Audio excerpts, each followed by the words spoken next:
Hello, my dear gardeners. I am back into the garden because now I can be on the sun. So garden life begins again here in Olga Carmody's corner here in Connecticut. So there is new development here. I'm going to show you around. I'm totally reorganizing this corner of my garden. Look at that. Everything is blooming again at the back of me. Lady of Charlotte is back covered with blooms. Also, I'm going to show you little tricks which I have in the garden. I never talked to you about them. And we will be talking about these long stems on roses, which roses are busy producing now in July, and what to do about them.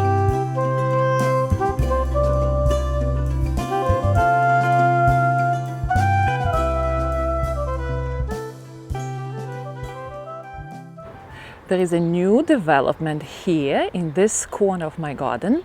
In the morning I went in and I took down the jostaberry shrub here. It was a suckering variety. It was not doing anything for me here for several years. So finally, now I can be in the garden. So the morning was spent trimming down and taking down this jostaberry. And I'm not sure what I'm going to do here in this corner. As you can see, on one side we have raspberry patch. So maybe I will just let this raspberry patch to go all the way down to the holly. I like when my kids go outside in the morning and they go here into the raspberries and they collect raspberries. I think it's so important for young people to have that connection with nature. And it is already the end of raspberry season. Here we have some of them, which is nice. When I look at my kids having quiet time here in the garden in the morning, it reminds me being a kid. I used to love to go out at my granny's garden and just be there among all the plants. So that's good. So maybe that's what I'm going to do. I'm going to let all the raspberries conquer this area here, or whatever is popping out on the lawn, I will just dig it up and put back here. And hopefully next year we will have a nice sizable patch.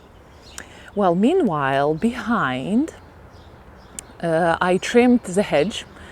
You see, I like to do the hedge in not a straight line. I think it's much better.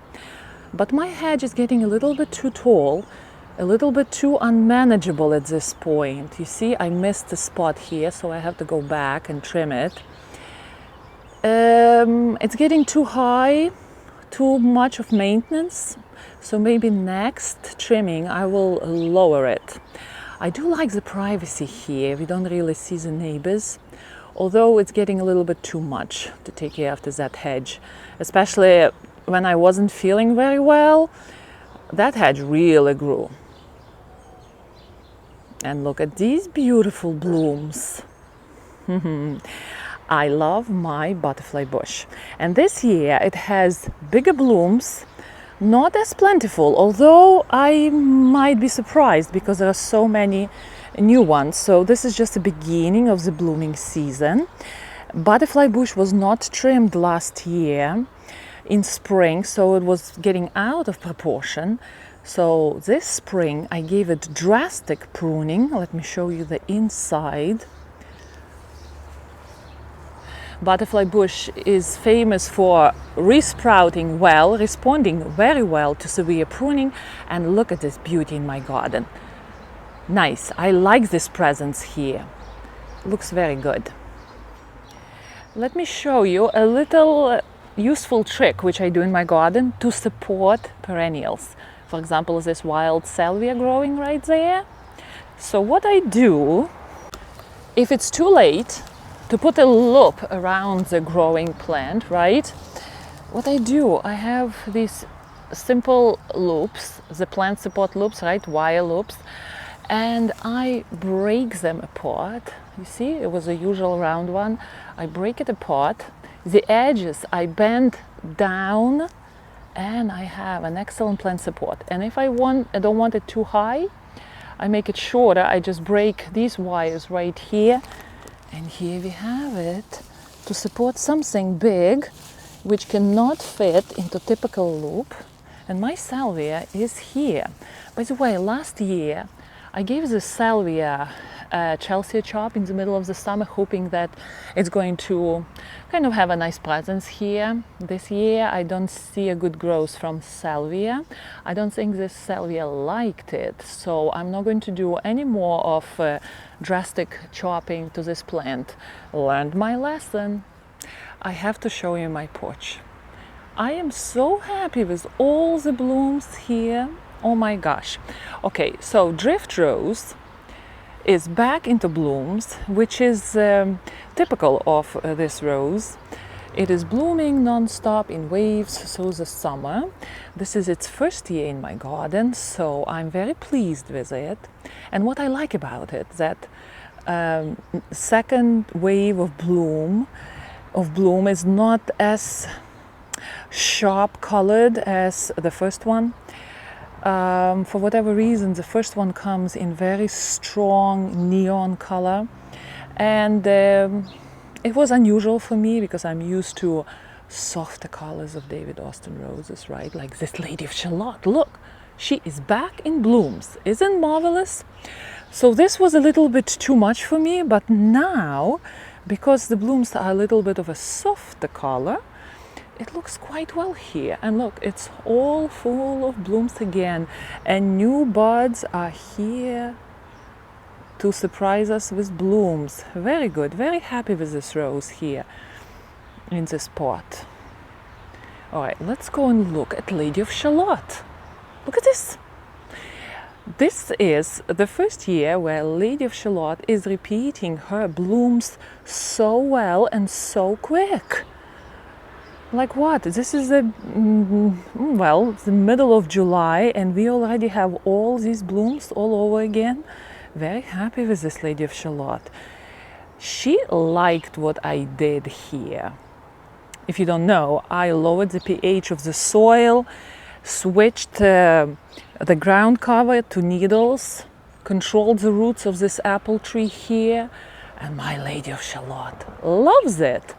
Look at all the beautiful blooms. Marvelous. And look, new ones are coming, although it's getting out of proportion here. So let's talk about these long stems and what to do with them.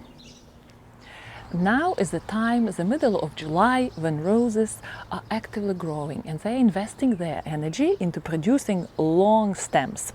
Well, on climbing roses, these long canes are very welcomed, but on shrub roses, and roses which we want to keep as shrubs, because sometimes roses are in between stage, between short climber and a shrub, we want to trim these long canes. So when is the window of opportunity, the best window of opportunity to trim them? Well, I gave this answer to Lydia, and my answer was to her to trim them only in spring. Here is a more detailed answer. There are actually 3 windows of opportunity. Now, when rose is actively growing, there is no danger of frost, no danger of winter. Roach probably will start branching again from this cane, and I probably will trim this cane somewhere here because I want my Lady of Shalott to be a shrub rose. I don't want it to be a climber. The second window of opportunity would be when rose is already in the dormant stage before winter begins. In our zone 7A here in Connecticut, it is the end of October, November. Why is that? Well, usually pruning encourages new growth. But because we want to protect our rose from rocking in the wind, that would be the main reason why we would trim these long canes just before the winter. Not in the fall, because in the fall rose is still awake and it might produce new growth which will be killed in the winter. So the window of opportunity is now to cut these long canes. Rose will still be growing, producing new growth from here, which is nice. We'll make the shrub bushier, right? That's what we want from our shrubs, to get nice and full. Then the second window of opportunity would be just before winter begins. Rose is in the dormant stage. We don't want to do it in the fall. And then the major pruning, of course, is in the spring when we are cleaning everything up. All the underneath area under the shrub is cleaned. All the stems are cut out, whatever we don't need, the old stuff. And by the way, with Lady of Shalott, you can be creative in growing it. You can combine this bush as a shrub, and some canes you can train on a trellis in the middle as a climber. So If I wouldn't do it here, this is just too congested here, but you can do that if you have the opportunity. By the way, mosquitoes are now out. If you have such an opportunity, you can be creative in growing Lady of Shalott. With me, I'm waiting for these guys to bloom, and then I will cut them and let my rose settle into the shrub rose. You gave me such a good advice about this verbena. It fell because it was growing in the shade for me here, and you told me just to trim it and it will resprout and will grow straight up again. And look at all these new things. So this is what I'm going to do. I'm going to trim all the excess fallen growth, and my verbena will grow up again and will probably become even bushier, because all this is doubled or tripled, all the stems here. Lovely, thank you. 3 heads are better than 1, right? So it's good to listen to your advice. Here we go, one more, and this one too.